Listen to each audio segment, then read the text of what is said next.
Good afternoon and welcome to this Ulster Society event organised by the Public Sector Committee. I am Colette Kane and I currently have the privilege of chairing the Public Sector Committee. I'm delighted to host this seminar today on this very important subject of transformation. I think we've all been subject to significant transformation, especially over the last 3 years. In a very short space of time, we've changed our ways of working, where and how we work, and the way we've lived our lives. Does this make us more ready for change and transforming the public sector? Well, I think that remains to be seen. Today, we will reflect on change and transformation in the public sector and those common themes within the Untitled Programme for Change. I'm really delighted to welcome Paul Duffy, who is the Deputy Secretary in the Department of Finance and has been and is the Senior Responsible Officer for significant transformation programmes throughout his recent career in the Northern Ireland Civil Service. I know you will find Paul's detailing of his experiences very informative.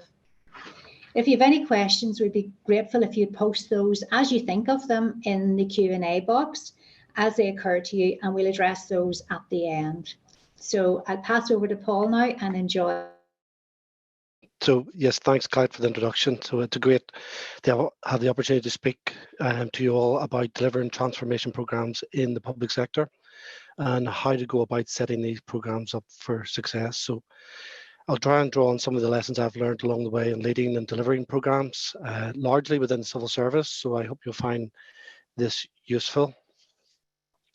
I don't intend covering the technicalities of programme and project management, which, although are incredibly important in supporting the delivery of programmes, I think you may thank me for that, but rather I want to focus on leadership, culture, behaviours, and those things are necessary to improve the likelihood of successful delivery of transformation programmes.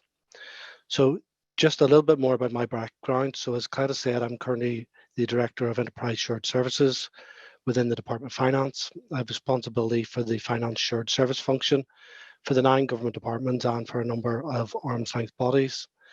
I'm responsible for digital shared services, including the NI-Gov network and cybersecurity, and the delivery of civil service pensions. But one of my other responsibilities is acting as Senior Responsible Owner for a number of programmes, most notably the Integr8 Programme, which I will reference throughout this presentation.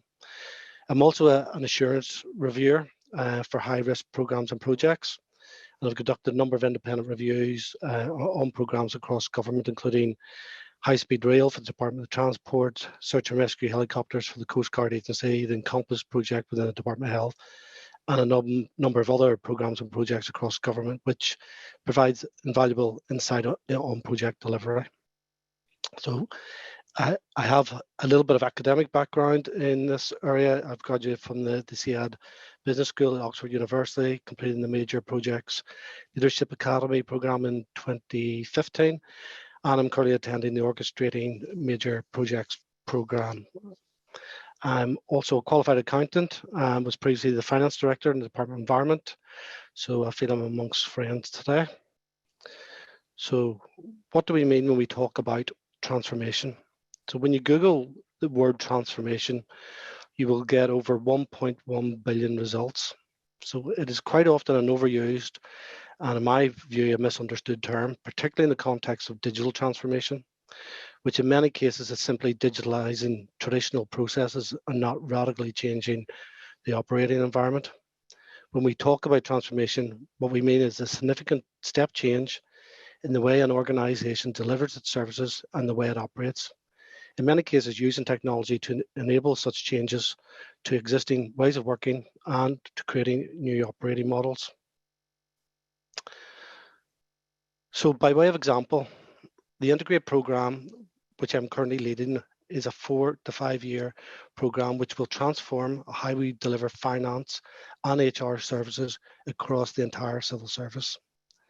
It will be enabled through a newly fully integrated technology solution which will replace 2 existing separate finance and HR systems.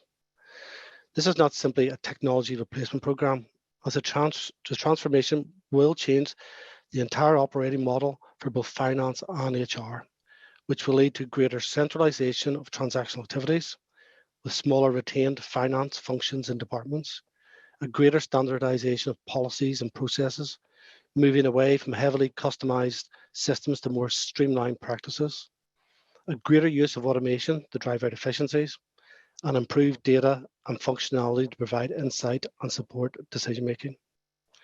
This change will impact on all 24,000 civil servants and will dramatically change the current roles and responsibilities of finance and HR staff, moving away from largely transactional activities to more analysis and providing insight to support the delivery of business outcomes.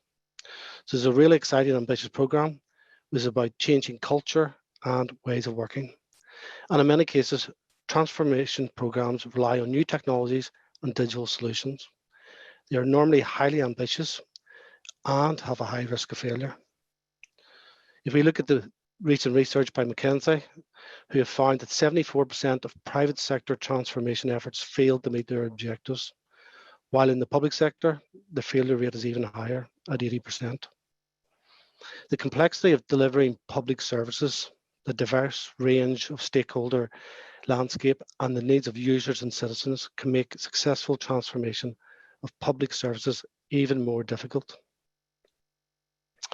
Before moving on to some of the measures to consider when setting up a transformation programme for success, a key role within government is that of the senior responsible owner, the SRO. I will reference the role of the SRO quite extensively throughout this presentation, as they have lead responsibility for many of the actions of making programmes successful, but other senior leaders share this responsibility. The SRO is formally appointed by the accounting officer and may be required to appear before the Public Accounts Committee and the relevant departmental committee, alongside the accounting officer, to give evidence on the discharge of their responsibilities as the SRO for the programme. The SRO is ultimately accountable for the programme, meeting its objectives, delivering the projected outcomes, and realising the required benefits. They are the owner of the business case and accountable for all aspects of governance. So, in setting up programmes for success, I reflect on my learning experience as an SRO leading programmes. I'm going to touch on a few but important areas, such as living the vision, creating and maintaining a plan, creating the right culture, balancing delegation and control, navigating and influence the landscape, and showing up and being resilient. So firstly, living the vision. Successful transformations paint a compelling picture of their destination and make it crystal clear to public servants and citizens why the change is necessary. When defining the vision for the first time, the complexity often lies in designing a vibrant and inspiring description of the future when the landscape is often marred in uncertainty. What's important is that you consider why the transformation is required, its purpose, who it is for, the intended beneficiaries, and what you want to achieve, the outcome. The key challenge which frequently occurs in unsuccessful transformations is when key stakeholders do not have a shared understanding about the purpose of the transformation. This is particularly challenging where stakeholders' expectations differ and may conflict, and we'll touch on stakeholders a little later. It is important to be pragmatic in your approach to delivering the vision, as your plan will almost certainly need to change over time. This example of the Garden Bridge was an aspirational project championed by Boris Johnson when he was Mayor of London, but was never built at a cost of £53 million. While ambition is powerful, it needs to be grounded in reality. When communicating the vision, it should be passionate and authentic. It should be a passionate and authentic endeavour, and successful leaders will need to continue to reinforce their vision, particularly as transformation programmes tend to be delivered over an extended period of time. Therefore, there will be a need to continually remind those groups affected by the change of the purpose and intended outcome. This is an important task in seeking to manage stakeholders' expectations and to keep them engaged. It is also important to remain focused and to be inspiring in the communication of the vision, choosing creative mediums to energise and excite people. Programmes need to find ways of keeping people interested, particularly when there will be periods of very little to report. As you would expect, all projects need a plan. But for transformation programs, the plan must reflect the complexity of the program and accommodate the fact that not everything can be known up front. It's not about creating a roadmap as a one-off activity, but about the process of continually iterating and maintaining the plan within a constantly evolving environment. It is important to invest time and effort up front in developing a credible plan. As transformation programs are normally delivered, as I said, over quite a period of time, you should plan the transformation in phases that are discrete and achievable and can demonstrate incremental success. The planning process should be used to detail the resourcing requirements for the program, to support and understand the readiness of the organisation to transform, and to plan the internal and external communications. However, in reality, things will come from left field, and that will knock your plan off course, and you must be able to adapt and respond to changing circumstances. So as an example, and sticking with the Integr8 programme, as this is very current at the moment, so we're in a scenario where we have planned for, and we're expecting approval of an outline business case next week. We've recruited and resourced a team ready for the next delivery phase of the programme, including having an external business transformation partner in place and an agreed detailed plan, which includes the launching of a procurement for a new technology solution by the end of this month. However, you will all be aware of the well-publicised financial challenges facing the Northern Ireland budget at the moment, and therefore the affordability of the programme cannot be confirmed until a budget is set for the next financial year. This in reality means a temporary pause to the procurement and a resetting of the plan, with the uncertainty of not knowing when or if affordability can be confirmed. Therefore, SROs must be able to operate in an environment of uncertainty and seek to bring order to the programme. Given the scale of transformational change, it is often necessary to create what is known as a temporary organisation that frequently resides within a wider organisational body separate from business as usual. So this may be in the form of a large programme team, or in some cases, a limited company may be established, as is in the case with HS2. This requires the need to create a separate culture within that temporary organisation, a culture which supports the delivery of a significant change programme. Transformation programmes also bring together a wide range of delivery partners, each bringing their own culture. In the Integr8 programme, for example, it will ultimately comprise of the internal team made up of civil servants, largely recruited from across the public sector, a business transformation partner comprising of external consultants, a technology partner, a systems implementation partner, as well as procurement, legal, and commercial experts. At its peak, the team will comprise of approximately 120 to 115 people. This means bringing together organisations and people to work alongside one another to achieve a common goal, but each with their own priorities, expectations, and ways of working. So how do you create a one-team culture? Senior leaders need to diagnose, shape, and embed a culture that delivers the vision and strategic objectives of the programme. Research strongly indicates that senior leaders do not engage with this challenge early enough, and their diagnosis and understanding of the subject is not as comprehensive as required. The Harvard Business Review suggests that 5 of the 8 most common causes of transformation failure are related to people and cultural aspects of change. To help with diagnosing and changing the culture, you need to develop informal employee networks. SROs are sometimes seen as the chief executive of the temporary organisation, and research from the private sector highlights the value of chief executives finding a trusted few from all levels in the business to act as catalysts for cultural change. Shaping culture is hard work and must be continually worked at. Once established, culture change requires sustained effort. Start early and be persistent. Be vigilant in looking for warning signs of behaviours that do not align with the desired culture. Senior leaders need to be deliberate about their own behaviour to continually reinforce the culture that they want. They need to call out positive actions and inappropriate behaviours that do not fit with the culture they are trying to create. They also need to empower colleagues to do the right thing within a safe environment where lessons are genuinely learned from setbacks. To deal with the scale and complexity of transformation, you have to build and lead a team that has the right balance of skills and styles. A fundamental rule is not to start a program or project without the right team in place. All too often, programs start under-resourced with a vain hope that resources will become available. There is a tendency to be enthusiastic and optimistic at the outset, but the evidence clearly shows that programs that start off under-resourced rarely succeed.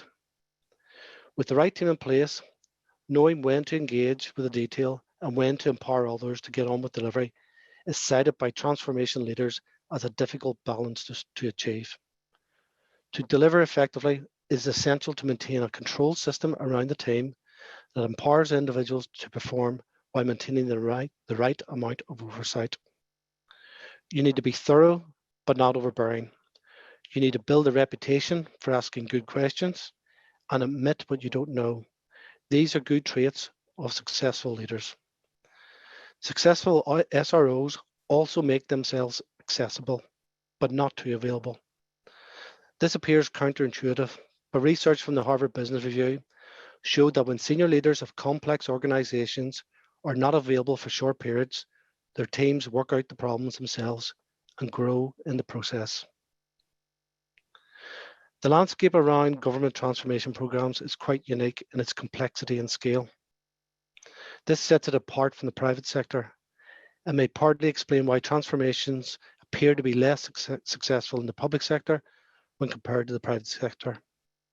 Promoting, defending, and championing the transformation to stakeholders requires a strong understanding of the landscape and of the political and have political savvy to know when and how to react. The most difficult challenge faced by SROs lies in the range of views and motivations held by stakeholders. There is no single formula for how you should collaborate across stakeholder groups. However, the first step is to understand the stakeholder and organizational landscape. Who are the key influencers? Who do you need to collaborate with? Who do you need to involve? And who do you need to keep informed? A common pitfall is to try and line up program stakeholders to have a common view when actually a degree of tension is useful and healthy. Be open to external challenge and get comfortable with some tension amongst your stakeholder group.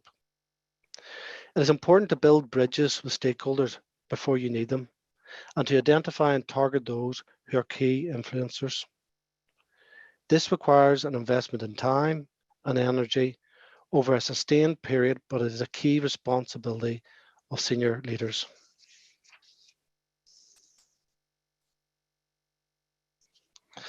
Having strong leadership is critical to the effective delivery of transformation. The complexity of transformation places high demand on the SRO and transformational leaders. They need to recognize this by employing an adaptive leadership style that sustains energy, manages uncertainty, and drives a common purpose. Government transformation programs have high degrees of uncertainty and risk, a diverse and complex stakeholder landscape, and they attract significant scrutiny, be this from politicians, assembly committees, the audit office, or the media, to name but a few. But at times, the scrutiny can be intense, particularly with social media. Given the high visibility, SROs and senior leaders are consistently on show and need to set the tone. Be self-aware and brave enough to be authentic and to ask for and accept support when it is required. Prioritizing self-care requires a high level of discipline and an ability to set appropriate boundaries around work.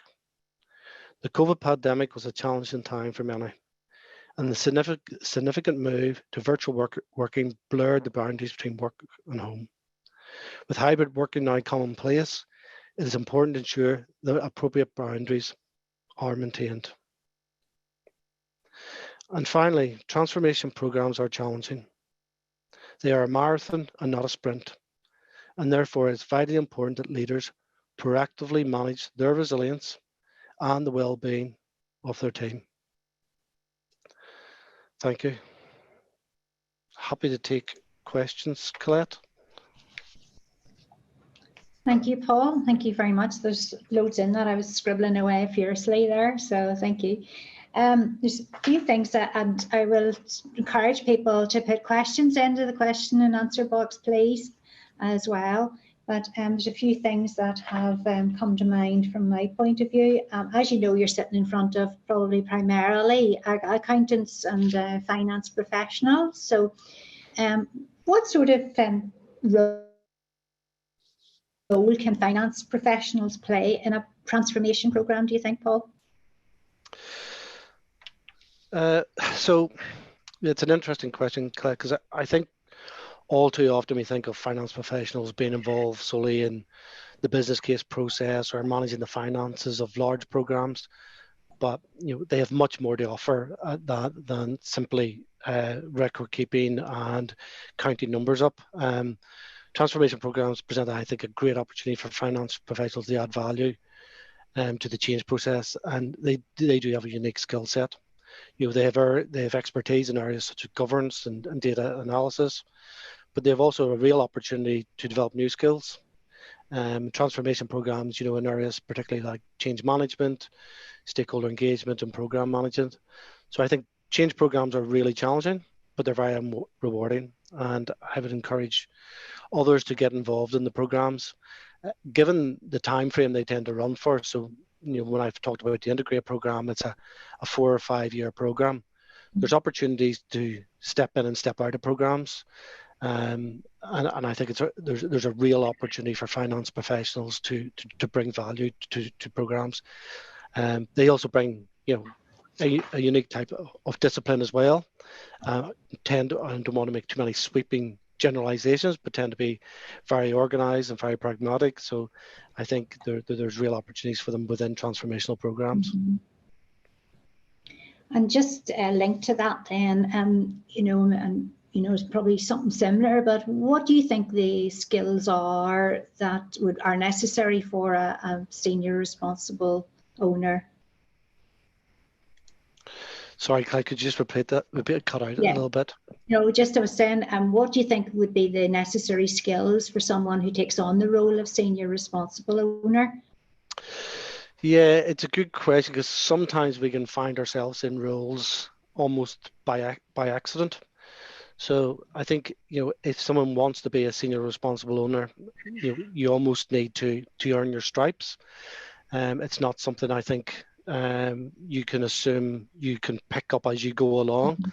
There are some really good, so I would encourage people to get involved in projects and programs to start with. Getting that hands-on experience of what it's like to be in a program and a project is really important. And then you can develop skills while you're in it, but there's also really good training that can be taken and to prepare you for such roles. So there's a number of courses run by the IPA in the Cabinet Office. So they have, one of the ones that I attended was the Major Projects Leadership Academy, which was an 18-month course for SROs, but there's also ones there's a project leadership program as well run through Cranfield University, which is really good for equipping people. I think the benefit is sometimes of investing time in that sort of development is you expose yourself to networks of others, and it's and having that sort of network to reach out to is really important. But I mentioned earlier about being an assurance reviewer, and I don't know how much people know about being assurance reviewers, but that's an opportunity to go in as part of a small team. So normally if I take, for example, the Integr8 Programme, so before we move to certain stages of the programme, we will undergo a gateway review. That gateway review will be conducted by normally 3 to 4 independent individuals who will come in from outside the programme and assess the status of the programme at that particular time and whether it's fit for purpose to move to the next phase. So there are opportunities through the Centre of Expertise within the Department of Finance to sign up to be assurance reviewer. And initially you'll get involved in low risk projects, and as your experience increases, that will increase to medium and high risk projects. So it's a really good way to have a quite an intense 3 or 4 days of a review period, getting exposed to what it's like to run a project. So, there's lots of opportunities to be involved. It is very much about, to be an learning your stripes before you take on that role. Certainly within within the Cabinet Office for any of their, what they classify major projects. All SROs have to have been through the MPLA programme at Oxford University before taking on the role. Yeah, that sounds really interesting. So hopefully some people who are listening today would be interested in coming up through, and maybe being involved in smaller projects and then, the big projects that you're talking about. There's a couple of questions in the answer box, so I'll just, the first one is, what are the short, medium term impacts of AI likely to be on programme management and on finance? And will it impact Integr8?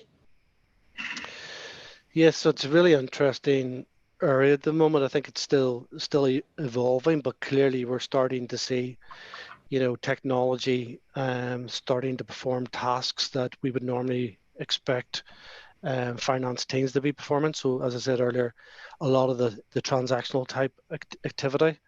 As part of the Integr8 programme, we are looking at automation where we can streamline processes, but the biggest challenge to doing a lot of introducing AI and automation is around standardization. So we have 9 government departments that we're trying to facilitate a common technology solution for.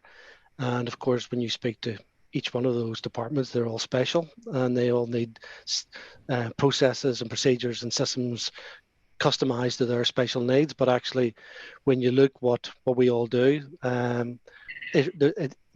we aren't particularly special compared to other organizations. There's a real opportunity to streamline those. And I think there's a real opportunity over the next lot of years for finance staff to move into roles that are, and I hate using the term value adding because what they do in terms of transactional activity is value adding, but into roles that are perhaps a little bit more rewarding. So into those roles I talked about being more into sort of data and trend analysis, into scenario planning, into providing insights to inform and shape decisions. So, I can only speak of my experience within the civil service where, and I hope I'm not, speaking out of school, but whenever you look at our budgeting and forecasting processes, they're all done off system on spreadsheets. Hugely time consuming, very difficult to scenario plan, and given where we are at the moment in terms of financial in a very challenging period, the ability to run scenarios and what if examples is just extremely difficult when things are done off system. So I think technology can bring great opportunities for us to do things better, and I think it can bring opportunities to enhance the roles of finance colleagues. Definitely. There's a quick question there about you obviously have topped up the assurance reviewers. So somebody's asked, do you need to be a certain grade to be an assurance reviewer? Paul? No, not that I'm aware of. I'm happy if anyone wants to, if you want to give my details and want to contact me, I can link them in with whoever they need to speak to in terms of taking on that role. But I know I find them hugely rewarding when I do them. I always find about 2 or 3 days before the review, I think to myself, why have I signed up for this? Because it's 3 days of quite intensive work, but actually you get so much out of it. And as you say, the building of those networks as well, and the people that you're actually on the teams with would be a great benefit. Yeah, there's a bit of, I suppose, selfishness almost to it as well. So I find myself when I'm doing those reviews is that, not only are you looking to see, assessing the status of the program, but there's lots of good practice happening and lots of opportunities to take that then back to your particular program and project and apply it. So it's a really good way of sharing good practice. Yeah. Here's another question then. Can you give an example of a time you admitted that you did not know and how that was received and impacted the team? Yeah, I feel like I'm sitting in front of an interview panel now. Well, I think, so one of the responsibilities, I have to be careful because I don't want to make myself look too vulnerable, but one of my responsibilities at the moment is cybersecurity. So I don't have an IT background. So as I say, I've come up through the finance profession, I've moved into project and project management, and I have experience in operational delivery, but I'm not an IT or a cyber expert. So, I have no difficulty in speaking to my team about my limitations in terms of what I understand. But I think what that has done is almost forced them to communicate what are sometimes quite technical issues in a much more understandable and transparent way. And I think that has been really good in helping them develop on an understanding of how they need to communicate to non-technical people. So at our departmental board, cyber is our high risk and is talked about quite a bit at board level. But having the ability then for my cyber team to come and talk to the program board, they know, or to the departmental board, they understand the need to talk in a language which gets the message across. And I always say to them, so I always tell them two things when they come to the departmental boards about cyber. I say to them, you have to do two things. You have to frighten the life out of board members, and you have to give them a sufficient amount of assurance as well, just so they don't get too complacent. But I think, I think that's an example where I'm happy for them to be the experts, and since it's for me then to I suppose, create the conditions for them to perform as best they can. But one of the things, and with a slightly different angle on that question, but one of the things that the public sector has been criticised in the past for with these big projects and programmes is not being an intelligent customer. So, I mean, how do you put in procedures and processes around that to make sure that, private sector consultants are not coming in and taking over or taking control and bang goes the budget, etc.?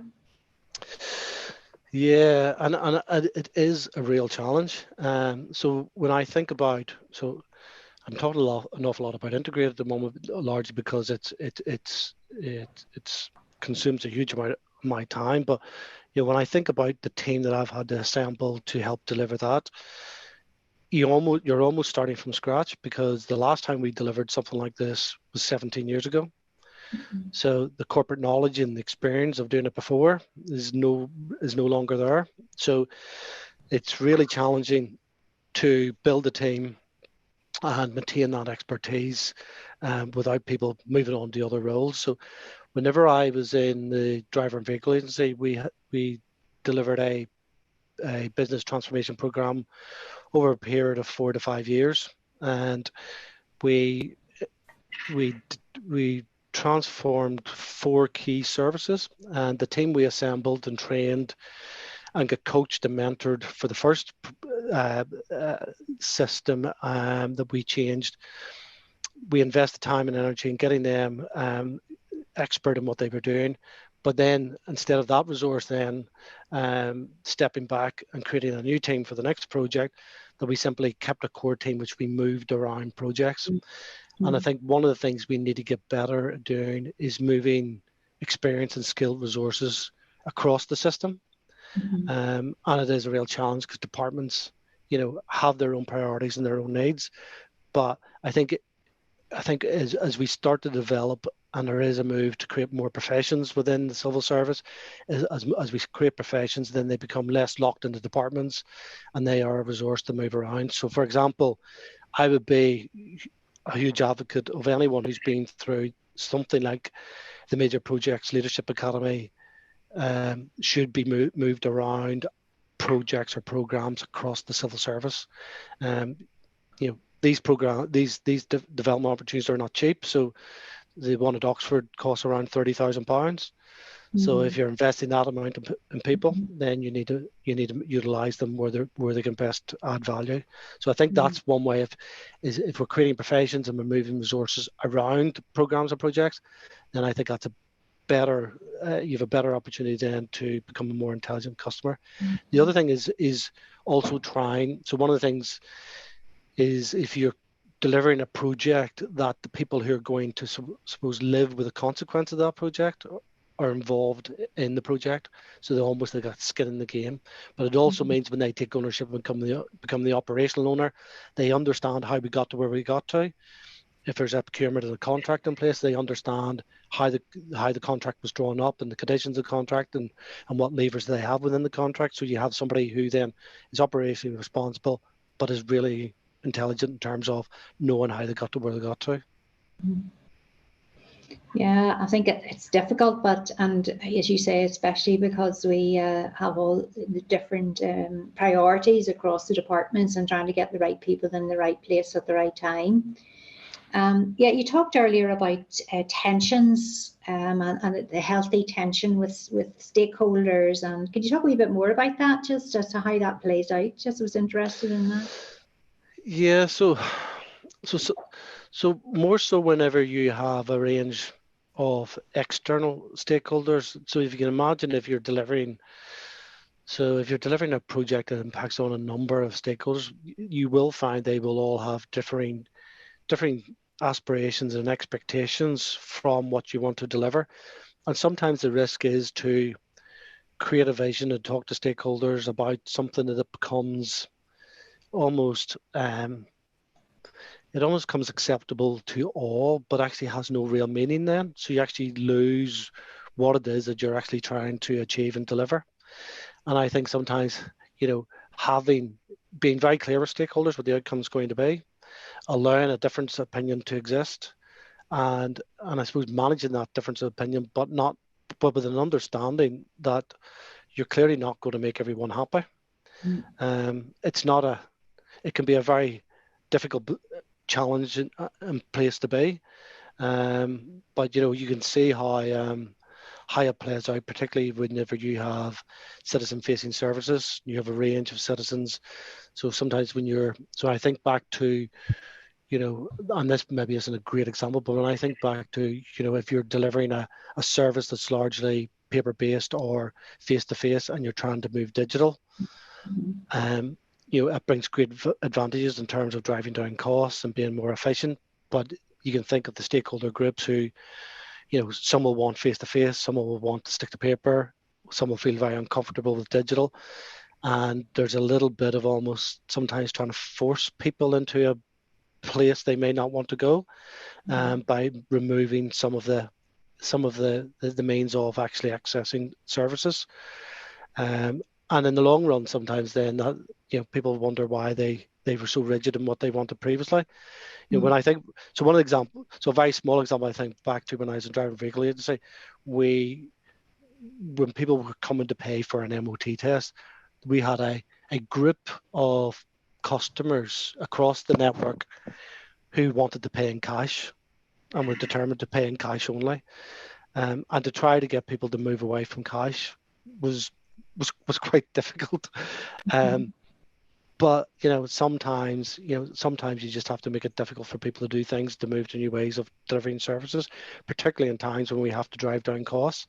So you will on one hand have somebody saying, this isn't right, this person should be able to access that service in a certain way, and with another breath the same person was saying, but it's costing too much to deliver that service. So that's a really difficult tension to try and manage. Yeah. Just related to that, questions come in around relationships as well. So does building relationships with stakeholders before you need them raise their expectations, and are they hard to manage then? Any advice on that? Yeah, so I think it's really important to have a good network of colleagues and stakeholders that you can call upon to help you influence what you're trying to achieve. So when I think about, some of the stuff that we're doing around Integr8 at the moment is probably going to be met with some resistance from departments. So I have over a number of years built sort of good relationships with very senior people within those departments, who to me is an important network, who I will hopefully leverage to try and influence what happens within their department.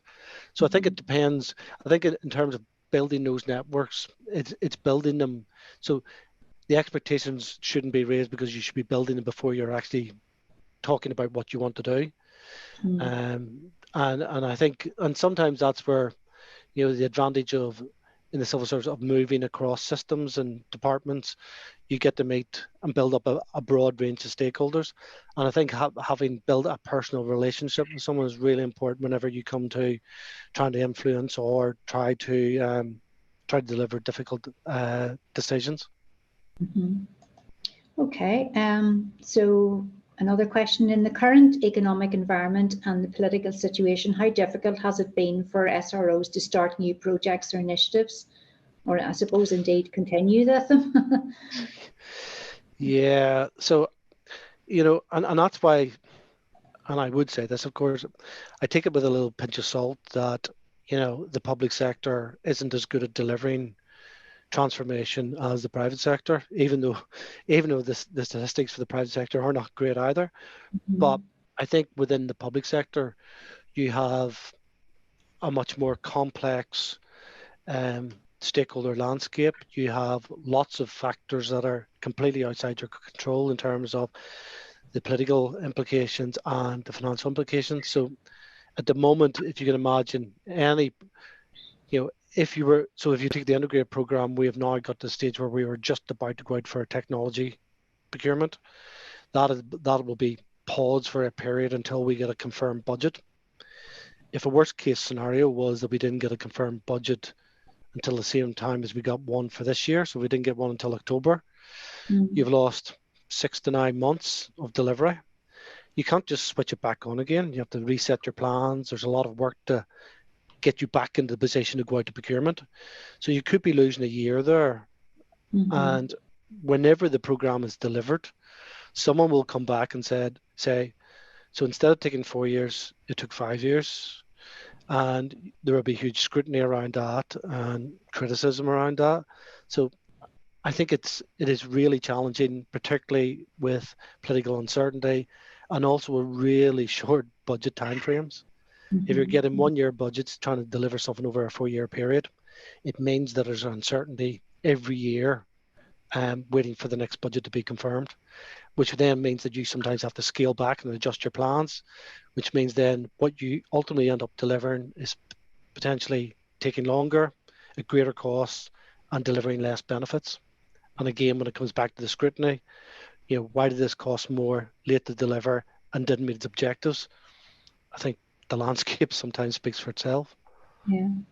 And policy, I suppose, as well in the background there. You really are inhibited sometimes by policies that are already in place too. So that can. Yeah. So this program, the Integrated Programme, is very much not just focused on finance, but how we deliver HR services across the entire civil service, and to change those, will require changes to policies. And as you know, changes to policies can only be undertaken by a minister. Yeah. So again, there are lots and lots of challenges in trying to deliver in a really uncertain environment. Yeah. Okay, I have 2 more questions. Paul, do you think that internal audit has a role in the programme, given that the programme already has assurances from the Gateway Review? It's a very good question. Yeah, so the assurances from a Gateway Review are really a point in time, and they're at a key milestone stage of a programme.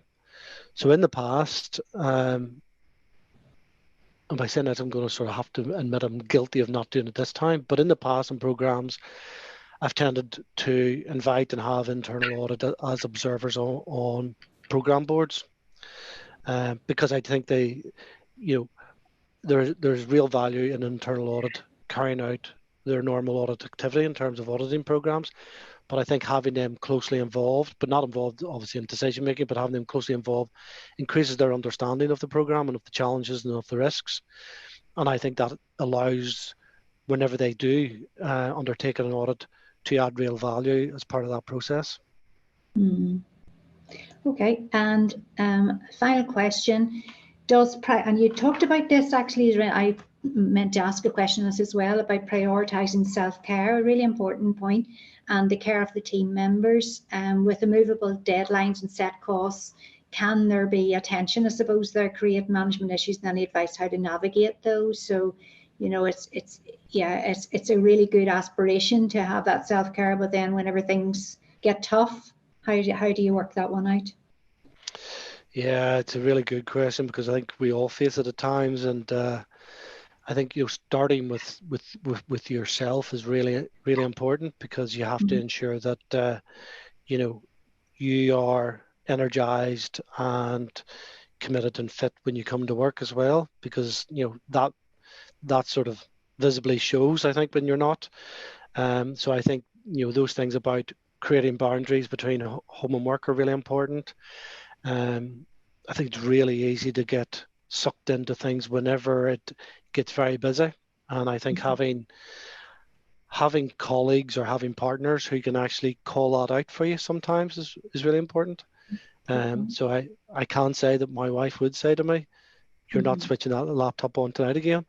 And I think it's really important to have somebody who will do that. I think for your team, so one of the things is really important, I think, is being open and transparent with them. So, so whenever you have delays, I think being honest and giving them that information early and talking it through and involving the team in scenario planning, what our alternatives may be, helps with that tension, because there's nothing worse than uncertainty and people not knowing. And whilst in the civil service, people rarely lose their jobs, but if there is a question mark over a program or project or whether it's going to be delivered, that can make people anxious in terms of what does that mean for me. And I think having those open and transparent conversations with them and providing whatever assurance you can is really important. Great.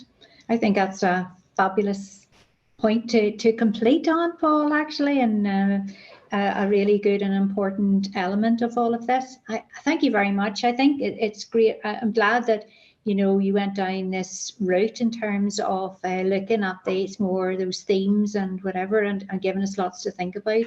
And hopefully we'll have lots of people signing up for all the things that you were advising as well, which would be great for the service going forward. So thanks again, and thanks for accepting the invitation to speak today. I really appreciate that too. And thanks for everyone who asked questions and for everyone who attended today. And look out for future public sector committee events, which hopefully you'll find in the next few months. Thanks very much, everyone. Goodbye. Thank you.